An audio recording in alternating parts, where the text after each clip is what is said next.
Without further ado. Usually we like to start with solutions and finish with words of wisdom. We decided to change a little bit the thing this year. Because for many reasons, but also for this sentence from David Attenborough, who said, "Intelligence took us where we are, and this is wisdom who will take us where we need to go." That's why we wanted to start then with wisdom from the very beginning this year. And you'll see we'll go up to courage at the end of those 3 days. And so to talk about wisdom, compassion, and all those values that are so important in the change we need to be, I ask you to welcome Matthieu Ricard.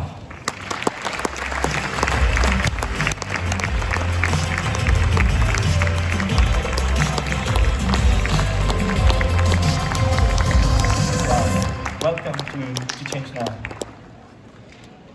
And I leave it to you, the floor is yours. Wow. Okay. So, my favorite Marxist, which is Groucho Marx, said, "Why should I care for future generation? What did they do for me?" Unfortunately, I heard an American billionaire, whom I won't name, saying the same thing seriously on Fox News. He was told about the rise of the ocean, and he said, "I find absurd to change my behavior now for something that will happen in 100 years. That's the whole problem. The future doesn't hurt, not yet. And now the future is getting shorter and shorter. One of the problems is evolution has equipped us to react to immediate danger. If someone, a loudspeaker says, the ephemeral hole is in fire, we all run. If we say it will be in fire in 30 years, they say, well, we'll see in 29 years and 364 days. That's what President Bush, the father, told scientists already in the 1970s when they were coming with all what we know now about global warming, and he said in 50 years it's going to be really a major problem. And he basically said, come back in 49 years. So that doesn't work. So if emotions can make us to move now, we also need some kind of discernment, wisdom, whatever, consideration for others in order to be aware of what our actions are going to, the effect they have on future generations. And, you know, in the many discussions I had with John Rockstrom, who is one of the founders of those, of the concept of the planetary boundaries, he said, yes, in the end, it is clear that the whole issue of the climate change and the environment crisis, which is a serious thing and for which we have a short time, it comes down to the polarity between altruism and selfishness. We won't be there, maybe some of you with transhumanism will be there in 100 years, I won't. So it's only if we deeply care about future generation that we will do something. And some philosophers say, well, future generations don't have rights, because rights, you have to claim it as an individual, you have to be able to reciprocate. That's a very individualistic conception of human rights or rights of the living. In fact, there's a natural right, which is not to suffer. That's the first major right, unnecessarily. And so we are responsible for that. And otherwise, as Greta Thunberg said, we are just a treason for future generation. They will say you knew, and yet you did nothing. So what I wanted to share today with you is the idea that having more consideration for others, altruism, is not just a nice utopia or a luxury that we can afford when everything goes well, but it is absolute, not only is an absolute necessity, but it's the only concept that can reunite 3 time scales. The short term of a mother in Africa who needs to feed her kids in the next few days, the mid-term, how we can flourish in life and have a meaningful life, and the long term, which is not getting shorter and shorter and accelerating, which is the fate of future generations. So how can we go to a more altruistic world? Well, if you want to make a beautiful flower bed, every flower has to be fresh. You can't assume that if you put many withered flowers, it somehow is going to look nice. So it does start with us. And we should not be discouraged to be one, because in the end, cultural change comes when there's a tipping point, when there's an idea that is strong enough. It doesn't have to be the majority idea, but it has to be coherent, powerful, based on ethical reasons, and then there can be tipping change. That's how culture can evolve faster than genes. So we must start by personal change, but not just a personal change that is disconnected. It has to go to societal change as well. And that's the link that we need to provide, so that after this tipping point, not only the idea change, but institution change, and all what we do can change. So what is having more consideration for others, or altruism? It is to want to bring happiness and the cause of happiness, or well-being, or flourishing, whatever you name it, that people have a sense of fulfillment, of accomplishment, that they feel their life is worth living, and they live it in condition that speaks to their heart and fulfills them. So compassion is basically an application or a particular instance of the general benevolence that can englobe all sentient beings. When people say, well, unconditional altruism, this is completely idealistic. You can't care for 8 billion human beings. But in your heart and in your mind, you can decide not to exclude anyone. So that's an attitude that no one is excluded, and you sincerely wish, without discrimination, that all sentient beings may find happiness and the cause of happiness. Now, of course, there are many sufferings, and we can see them all over the place. So when altruistic love or benevolence meet with suffering, it naturally becomes the wish, may the beings be free from suffering and the causes of suffering, which is compassion. And wisdom is to know things the way they are, because one of the main cause, long-term cause or deep cause of suffering is when we are at odds with reality, when we distort reality. We become highly dysfunctional if we think that things are permanent when they are not, that they function as autonomous entity, as we are deeply interdependent. That's not going to work. So we need that wisdom, which is a correct understanding of reality, whether it's about sentient beings or the whole nature of the way the world is. So now if you look at self-centeredness, excessive self-centeredness, me all day long, it makes our life miserable because it's in the bubble of selfishness, it feels stuffy, and you make the life of everyone miserable around you. So it is excessive self-cherishing, and naturally, then you will want to, by all means, to protect that self that you value so much and repel whatever seems to be a threat. So either the world arises as a threat or as an instrument for your selfish needs.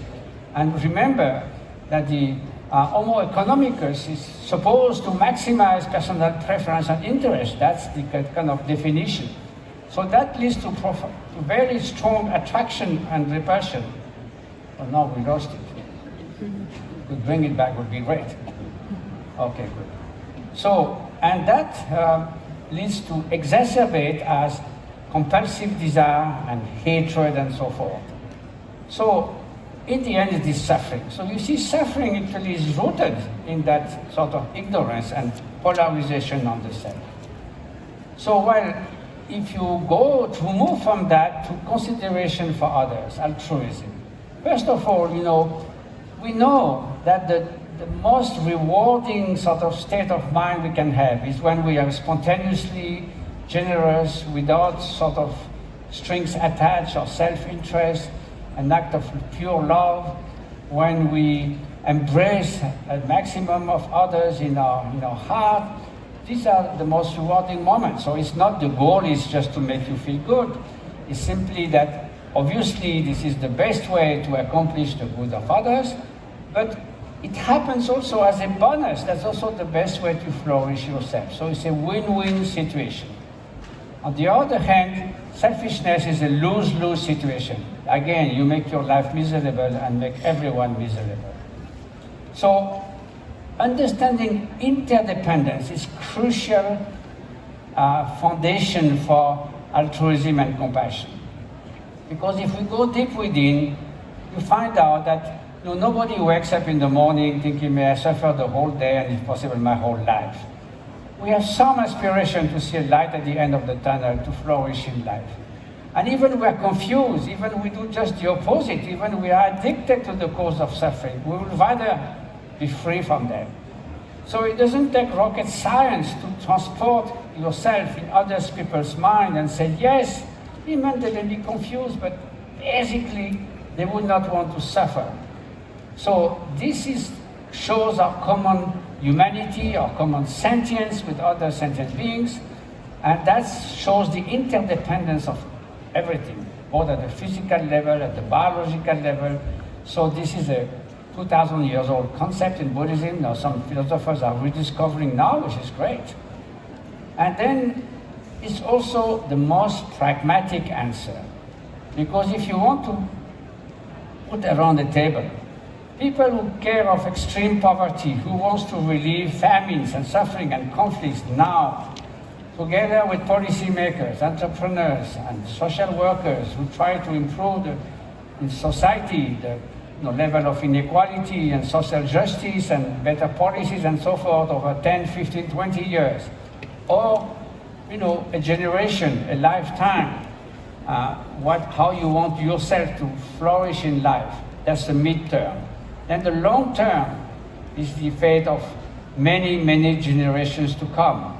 And imagine that now, today, of course we are well-intended, but say less well-intended people, 1,000 of them decide the fate of 8 billion people on Earth. Everybody will shout. But that's what we are doing, 8 billion people now, about billions and billions of future generations that will come. We are determining their fate today, and we should take it more seriously. So, if we have more consideration for others, what will that do? In the short term, we'll have a caring economics, where economy is at the service of society and not the opposite. So like economists like Dennis Snow said, the voice of care, a voice of reason that has been put as the ultimate standard for making economic decisions cannot deal with two things: poverty in the midst of plenty and the commons, the quality of the air, of the ocean, of the environment. We need to step out of that and have the voice of care. So in the midterm, having more consideration for others will reduce social injustice, will take care of the quality of life so that every sentient being can flourish and fulfill their aspiration. And in the long term, of course, caring for future generations is the only way that we take the right decision.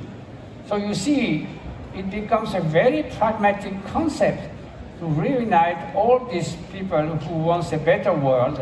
Supposedly, most people want that, but they need an Aryan thread that reunite and help to work together with that concept of having more consideration for others.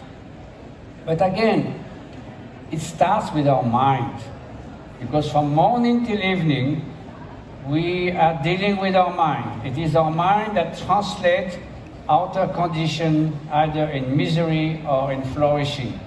We can be miserable in the middle of a paradise, and we can still kill our strength, our compassion, our joy of living, even in the face of adversity.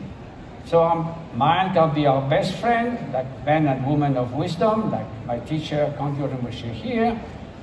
But mind can be also our worst enemy, full of turmoil. We know now from the WHO that the greatest cause of becoming incapable of functioning in life in number of days and months and years is not cancer or cardiac disease, which may be fatal but doesn't last too long. It is related to mental health issue, whether it's depression, Alzheimer, or whatever, it accounts for 40% of our incapacitation day in lifetime. So this is a serious issue. And also poverty in the midst of plenty. We know that all the inequalities have been growing even bigger in the last 30 years, and even more so during this COVID times, where the richest became like immensely rich, and that, of course, the poorest, as usual, are those who suffer most. So also there's another thing, we are 8 million other species which are co-citizens in this world. They are not there for instruments or for desire, want, fancies, and well-being. They are just our co-citizens, and yet we say that we are everything, they are nothing. We can use them as we please. That's completely, we managed to abolish slavery, lot of ethical and moral progress. It's a huge gap that we know many animals have consciousness. Most of them make a clear difference between well-being and suffering, whether it's physical or mental integrity, and yet we treat them as sausage machine and egg-making factories. So this is an absolute discrepancy and a gap in our moral system that we must bridge in the same way that we abolished slavery, that was very good probably for the British Empire and others. So this is the thing that just cannot be anymore. We need to treat them, this kind of beer, we should take the bile, may stay 15 years in this cage and they're a puncture. There's so many of those things on the small scale and the large scale, which just makes this cannot be anymore. Then we cannot continue to exhaust our planet as if it has unlimited resources. We know now that by August, we have exhausted all the possibility of renewable resources. How can that be? We're just borrowing endlessly, like someone who has a credit card that can borrow 1,000 times what he actually has in the bank. This just doesn't work. We don't have 3 planets. That's it. So, there was a president, I won't name him again, who said at some point, 5 years ago we were at the edge of the precipice, now we made a big step forward. That's what's going on these days. So the limit that you can see here at the edge of that waterfall, this is what John Rockstrom and his colleagues, Stephen and others, call the planetary boundaries. So in the 1900s, we were well within, that little circle in the center, the yellow dot. We were completely within the planetary boundaries that can allow the Holocene, which is a very stable climate period, about 12,000 years ago, compared to what was before, where there was ups and downs in the climate. That means the population, human population, was only a few millions because the climate was changing too fast. For 12,000 years was exceptionally stable until we start messing it up. But still it was okay. So all those factors are those, if we keep them within a certain value, we can continue to flourish humanity as in the Holocene we did until recently. Now, in the 1950s, we were getting near with some of the issues, and that's 5 years ago. Now they must have been updated. We went vastly over. So that's unsustainable, and that's, if we don't keep within those limits, then that's what we are going to suffer, and immensely. So yes, the human species is not going to disappear completely. But if it's 4 degrees, that means probably reduced to 1 billion. We say, well, that takes care of, birth control. But at the cost of how much suffering, how much famines, how much conflict. They will not just die because they decide to be less on this planet. There will be terrible amount of suffering. So why? While some people have some hypotheses, Sigmund Freud said very little good in humans. From what I know, most of them are rascals. So if you start like that, no hope. Well, and Ayn Rand, very famous in the US, unfortunately not too much here. I consider altruism as evil. Wow. Tell me. Now, is that true? Rascal? He looks quite sweet, huh? But this one too. I think there's hope. So let's see something about very young children. So here you see a puppet is coming. That children is 12 months old. You see the puppet opening the box, cannot open. So the other puppet is quite happy. So the other puppet comes and it helps. Okay, good. Now second scenario. Again trying. Kid is watching. No, cannot work. Second puppet comes, bam, bad one. So now guess, an experimenter who doesn't know who is the good one and the bad one shows to the kid.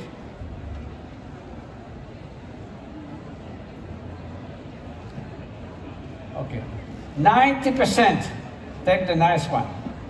You do that with 3 months old. They cannot catch, but you see where they gaze. 90% gaze toward the helping one. It's not for them, just they saw interaction. So there's a good hope that we have a foundation. As a social animal, we are a stronger predisposition toward altruism and cooperation. Yes, we can be psychopaths, we can commit mass murder, we see a lot of those things happening these days with dictators and so forth. Nevertheless, there is a stronger predisposition towards cooperation and altruism. There's many studies with very young kids that are unconditional cooperators, and then later they start discriminating and so forth. So we have that foundation, and therefore we need to just actualize it and make it, make it happen in the best possible way. So cooperation is not just our exclusivity. All these things, emotion, intelligence, consciousness, evolution is very, how do you say, doesn't waste. So if something is very useful for us human beings, like having this very rich array of emotions, having consciousness, having all this intelligence, it didn't come out just boom from the sky.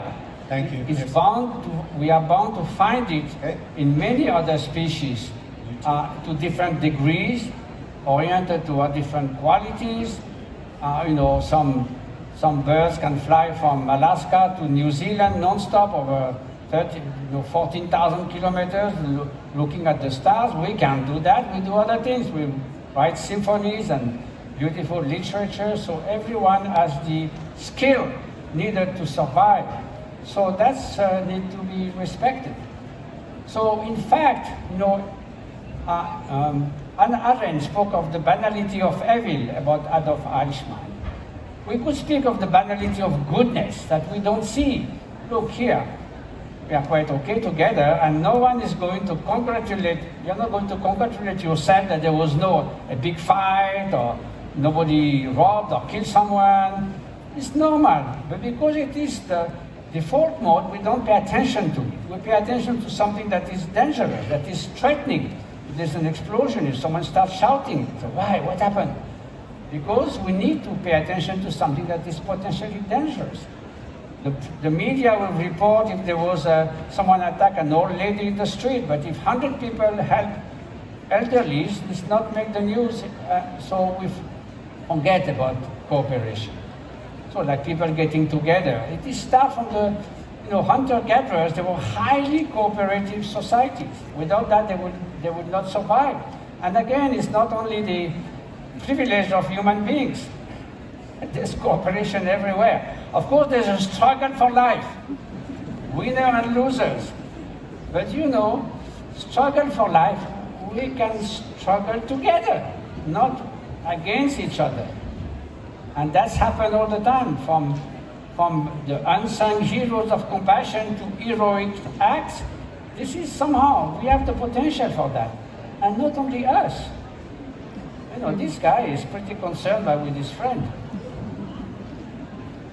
So now, can this magnify? We have this potential. We say, so what? Look at the state of society, look where our world is going.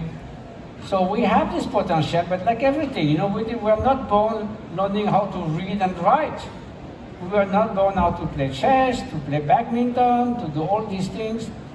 We go to education, professional training, It's same for everything. And why would basic human qualities be at the optimal level from the start? That would be a complete exception to the way we acquire skills. So the idea that those basic human qualities like resilience, altruism, compassion, inner freedom, the capacity to deal with the ups and downs of life and keep a healthy mind, those can be enhanced. That's the idea of mind training. And over the last 30 years, there has been a remarkable cooperation between those who do mind training full-time, like meditators, so-called, and neuroscientists and psychologists, to see if there was, by chance, if they're just fooling themselves, sitting under a mango tree with 2 incense sticks and blissing out, trying to empty their mind, or if that makes a real change and makes you truly a better human being so that we can better serve others. Fortunately, it seems that we are not just fooling ourselves meditating in the hermitage and something. It seems it works. So great meditators like Yongey Migul Rinpoche, or bad ones we need to compare, like this guy coming out here on 2.5 hours in fMRI machine with Richard Davidson. So at least that was already a feat apparently to stay 2.5 hours in fMRI. So the result is encouraging. This is one of the first studies published in the PNAS that was one of the most downloaded papers.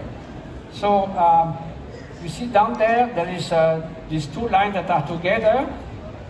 We are studying the effect of meditating on compassion in the brain.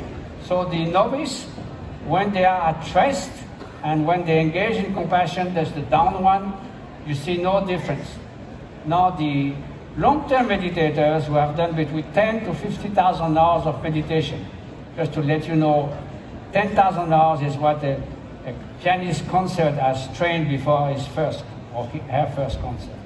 So now when they are at rest, this is the down line, the yellow line, and when they engage in this unconditional compassion meditation, you see the magnitude of the increase that was so large that it was unreported in neuroscience to have such a voluntary brain change state. So that was a study, and then they started this field of contemplative neuroscience. Now there are hundreds literally of papers that have been published in all kinds of research, and the answer that fortunately it works. But the good thing is that it doesn't necessarily take 50,000 hours. This is also a brain scan. So on the right you see novice at rest and novice trying to engage in compassion meditation. Well, not much happened because they have not trained enough. Now in the long-term practitioners, you can see the difference on the left on the resting state, and then what areas that are activated during compassion meditation have to do with parental love, with empathy, all that makes you care for others. But now the good news is it can happen in 4 weeks. You don't need, or not at the full scale, but you see a significant difference in 4 weeks in structural change in the part of hippocampus, which is the structure of the brain that register and deal with change, with training. And you can see clearly that 4 weeks of mindfulness meditation to MBSR techniques compared to a control group who has done something else makes already a structural difference in the brain. So that's encouraging. That means we can change. Now there's another factor that is much spoken about these days, which is empathy. Empathy is 2 kinds: resonating with others on the emotional level, or cognitive empathy, which is to put ourselves in others' shoes. The problem with empathy left on its own is you fall into empathic distress, burnout.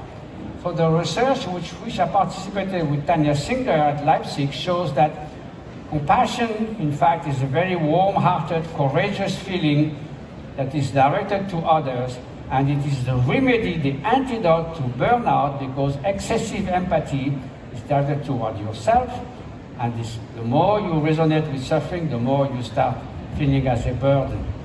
So that is shows in the brain. I cannot show it too much, but Tanya Singer showed that there are different areas of the brain. So empathy and compassion is different. So we got a letter from a guy in America saying, You are ruining my career. I'm the chief empathy officer in a company. How you dare to say it's different? I say, well, if it was not different, if only matter of words doesn't matter, but it is different, so you just rename yourself chief compassion officer. So now, fortunately, as I mentioned, this is faster than genes. That's the work of the evolution of Boyd and Richardson that shows that to make an altruistic gene, it may take 50,000 years. We don't have the time.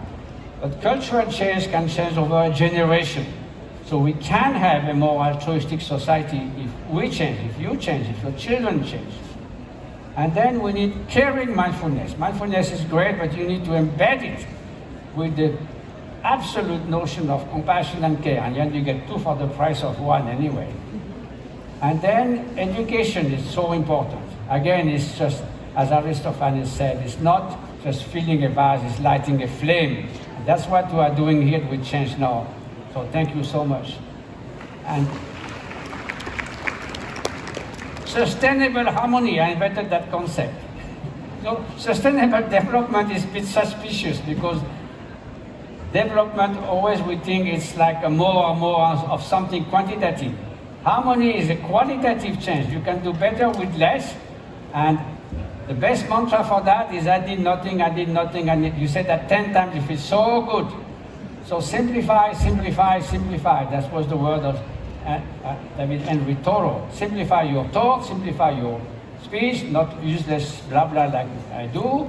Simplify your action and do better with less. So that's leads to sustainable harmony. In the long term is being harmony with the environment. In the short term is more social justice. So that's a sentence from John Rockstrom. Holocene is our Eden. We need to preserve that because we could continue to flourish for 50,000 years if we were not messing it up. Caring economics. That means having those three, like the Bhutan has this three index of wealth, normal wealth, environmental wealth, and social wealth. Tobacco is forbidden in Bhutan. Why? Because of course it makes the GDP grow if you sell tobacco, then it makes the GDP grow if you go send people to hospital with cancer, and then you have to bury them, again the GDP grows. But it's an empowerment from the perspective of social wealth. So environmental wealth, Bhutan has 10 times the GDP in standing forest. 60% of the territory has to be untouched. It's in the constitution. So that's environmental wealth. So those three needs to be balanced. The three indexes, not like that now where we have economy, which is at the top of everything. And then one of the secrets is spending money on others. It makes you the best happiness. So if people say happiness, money doesn't make happiness, yes it does if you give it away. That's another secret. So we need local commitment. We should not say I'm powerless. But we need a sense of global responsibility. We're doing it together, which we are doing. We need to play with the different goals of the UN. We need to extend altruism to 800 million species. And sometimes they are doing better than we do. Huh? Voila. So here are a few books that you might be interested in. And then from this guy here, don't worry. And then just to say that it's not mere words, very briefly, I have 1 minute 15 seconds. So we are trying to put that in action with our Anjan Karuna. Karuna means compassion. So we started in Tibet, doing 25 schools, and where people have no education at all. This is a school that care for 26 villages, and they are so happy to study. Sometimes we need bridge, this is our car. So the driver is reciting his mantra very fast. So we built 18 bridges like that. And then elderly home, the happiest woman in the world here. And then we acted earthquake areas in Tibet and built the earthquake school, earthquake resistant school at 3,700 meters of altitude. So we have clinics all over the place. We have 200,000 people during the earthquakes in Nepal. We built a beautiful clinic in Jharkhand, which is a very poor state in India, and another one in Bodh Gaya in Bihar. We do literacy for elderly women, children, cooperative learning through play, cooperative play. They are so happy. At some point, we build bamboo schools. It's best return on investment. For $60,000, you could build a school for 1,000 kids in 3 months. And they are so happy to study. So for food security, I spare you the details, but we make 60,000 kitchen gardens, organic garden for the farmers who all have, otherwise they used to buy their fruits and vegetables at the market. Economic development to become autonomous, environment, for both practice respectful. And you know, as a photographer, you always try to put your photo everywhere. So this is my Marlborough County photo, and I have 35 seconds, I'll make it. And this is over the Andes, and this is our Karuna girl. I met her in a kitchen in Tibet many, many years ago, near a clinic that we built, and I found her, you know, some years later, so I showed her to Steve McCurry. You have your African girl, I have my Tibetan girl. And she's called Beautiful Ocean of Turquoise. And so she's also the symbol of the future generation that we want to take care. Wow, 6 seconds. So nothing is more important than an idea whose time has come. And the time is now, and the change we need is now. And the idea is more consideration for others. Thank you so much.